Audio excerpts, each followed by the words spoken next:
Hello and welcome to another Writerly Witterings with me, Michael Jex, the tea drinking author who's got no tea, no coffee. In fact, I completely forgot to bring a drink in here.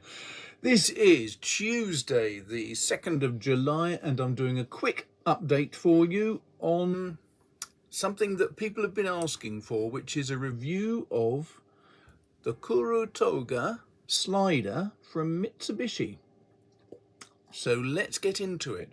But before I do, I've got to just say thanks to all of you who have written in asking how my elbow is doing. As you can see, it's healing beautifully. And I hope that the scar will be as visible as that one from last year very soon. I did say to the surgeon when I saw him, well, no challenge there then, because he had to really get close to see if he could find the scar. Well, there you go. Right.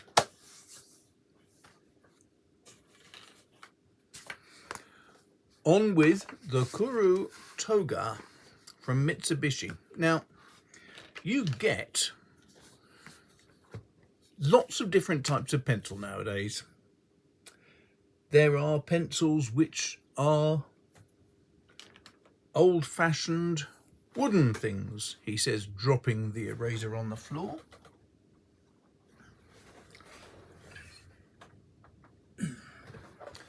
Let's try that again, shall we? There are wooden pencils. There are delightful mechanical pencils. There are very clever pencils that have, I've got handfuls of the darn things. There are mechanical ones, there are delightful, beautiful metal things, there are plastic ones. You can get pencils everywhere from a few pennies up to hundreds of pounds if you go to Graf von Faber-Castell, for example, and have a look at one of their perfect pencils. But for an ordinary person who just wants something that's going to be good for technical drawing or sketching or just writing, what's the best pencil to go for? Now, I'm old-fashioned. I really like Blackwing pencils. I like more modern pencils like the Mitsubishis. I like the Tombow MN200 or whatever it is. I've got lots of pencils I really like using. I do like wooden pencils. They really appeal to me. But every now and again I get a hankering for another mechanical type. Yes, I like all types of pencil. For example, I really do like old-fashioned pencils. Now, I have a wide variety of graphite and old-fashioned pencils, from Kimberley's to I've got quite a number of Faber-Castells. These 9000s are nice, although I find them a little bit slim in the hand. When I got used to playing with perfect pencils, I immediately started moving over to Tombows. These are gorgeous because they've got a lovely lacquer paint to them, but they're a bit fatter in the hand too, and they just feel that bit more satisfying. And I've got lots and lots of remnants, because when you use a pencil extender, for example, all of a sudden you can get down to the very last little bits of pencil. So if you use something like a perfect pencil, then you can suddenly wear away every aspect of that pencil, and that makes you feel good.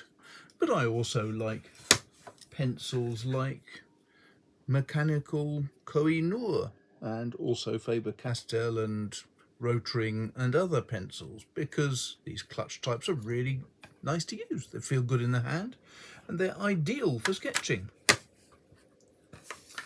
But obviously, being a bloke, I'm always on the lookout for something else that's going to be just that little bit better. And some years ago, I tried this wonderful funny thing called a Kuru Toga. Now, what was special about the Kuru Toga? It was that it was a mechanical pencil. You pressed a button at the top, the lead came out, And as you wrote with it and pressed the top, the lead rotated slightly. And I've got some pictures to demonstrate that. Usually, when you write with a mechanical pencil, the lead stays in the same position. So as you write, you get this sort of chamfered effect, and the amount of lead that gets put down on the page increases, because you're not looking at the cross section of the lead, you're looking at the angle of the lead that's writing. With the Kuru Toga, the lead rotates as you write. So it actually maintains roughly the sort of cross section of the lead on the paper as you're writing, because it rotates, and so it is writing using the shorter angle. Does that make sense? It looks odd, it sounds odd, but here's a series of pictures that show it in action. So you can see here on this side a piece of a cylinder, if you like, of lead, and then as you write, it rotates around so that you get a consistent thickness of line. And I thought this was a brilliant idea, and so I went out and bought one. And I got a smoky grey one, and I'll put a link down to my review on it if I can find it at the bottom of this page. And it was delightful. It was really nice, but it was enormous. It was very long and it was very fat, and I found it exceedingly uncomfortable to write with.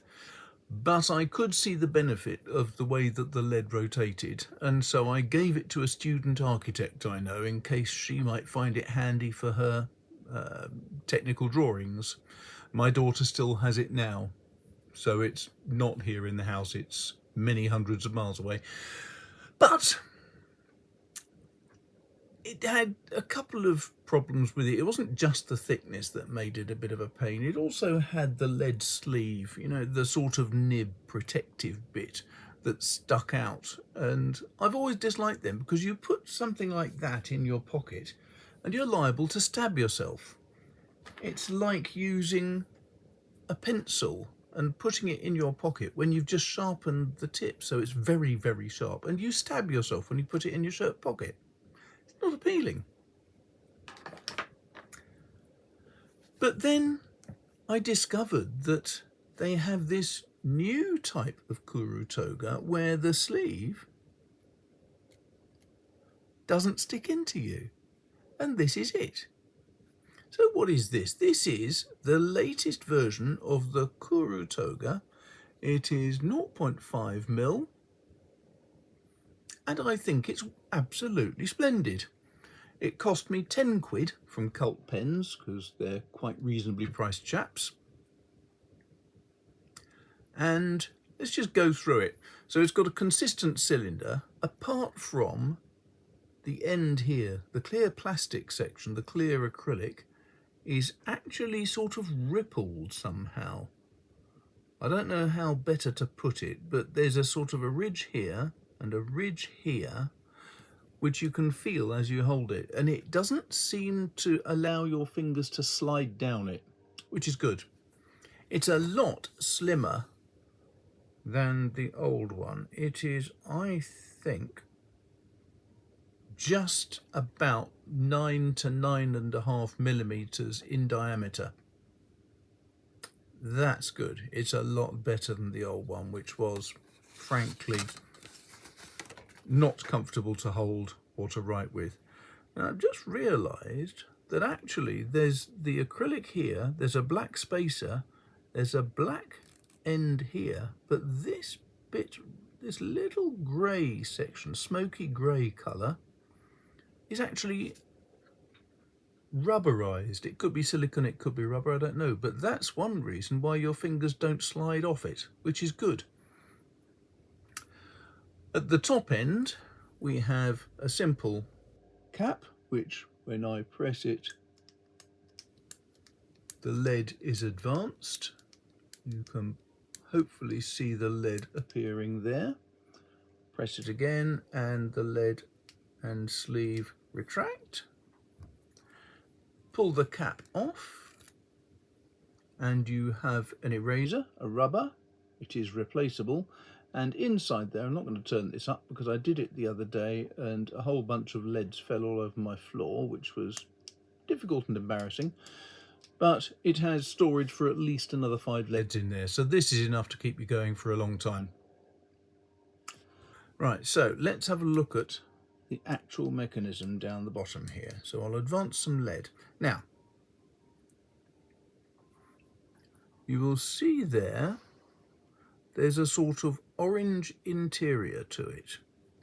There's these black sections that come out either side of the orange interior. He says moving out of the way so you can see it a little more clearly. And what's interesting is, as you write,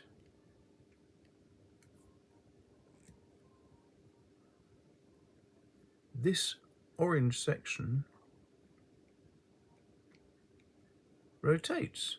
So now you can see there is a little symbol in the middle there. And as I press the lead, it rotates round. Isn't that brilliant? And there's 2 of those little symbols. And that means that every time you lift off the paper slightly and press again, it rotates. Now I don't know how visible that lead is going to be with this lovely but not particularly macro style lens here. You might just be able to see a little bit of the angle of it, but I can see from here there is no chisel angle on it. It is a neatly rotated little thing. I've got to say, I find it intriguing that the sleeve just drops out. It's a very mobile little sleeve, but it's also very comfortable. So what are the dimensions of this thing? Well, in terms of length, I would say, he says, picking up a ruler with the lead inside, it's 140 millimeters, 14 centimeters long. It's just under 1 millimeter. It's about 9 to 9.5 millimeters. Did I say 1 centimeter? Or it's just under 1 centimeter diameter. So it's 14 centimeters long. Yeah, 14 centimeters long, about 0.95 centimeters in diameter, and it weighs about 10 grams. Very light, very comfortable in the hand. The blue plastic is quite tactile. It's not rubberized in any way, but it doesn't seem to operate as a smooth bit of plastic should. The acrylic is quite slippery, but then you've got the rubber end which stops it being slippery. So what can I say? Got a functional clip. The dustbin men have just arrived, so it's going to get noisy, but in short, the Uni Kuru Toga from Mitsubishi is a fantastic bit of design. I am hugely enjoying writing with it, and the sleeve sliding back really does work very well. Now I started writing here to try to get some ideas down. However, the lead snapped and so I had to start again. So I pressed it and started it going from here, and I got all the way down to here before I ran out of lead in the sleeve. So the sleeve retracts constantly as you're writing. So as you write, the lead is obviously worn away, and every time you press, as the sleeve starts to touch the paper, it will then just automatically, because it's only lightly down, it's not fixed or anything, so it starts to retract as you write. which makes for a very pleasant writing experience. In short, I love this. I've been using it for some weeks now and I'm absolutely, really adoring it. £10 per pen. You can get all of the different Kuru Togas seem to be about the same size and about the same money, unless you want to splash out and get a metal version, which is about £7 more expensive, I believe. I think it's about £17, £18. This was about £10. But if I lose this, it doesn't really matter. It's only 10 quid. And if I were to lose it, I'd replace it immediately, because I think it's that good. It's the sort of thing I carry with me every day in my shirt pocket. It's not so heavy that it will damage the look of my clothing.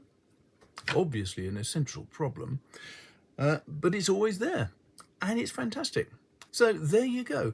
I hope that was interesting. I hope that was quite fun and informative, and if not, well, just put a complaint in the comments down the bottom. But apart from that, many thanks for watching. I hope you enjoyed that.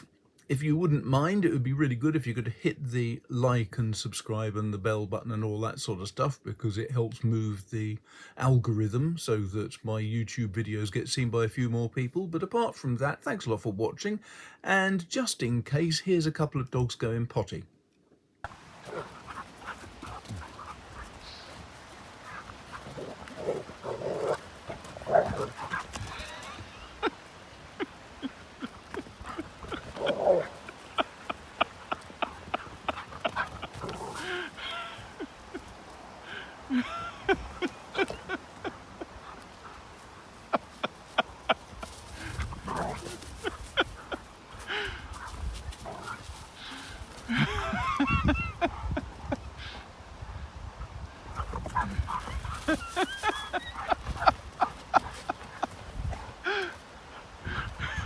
Good girl.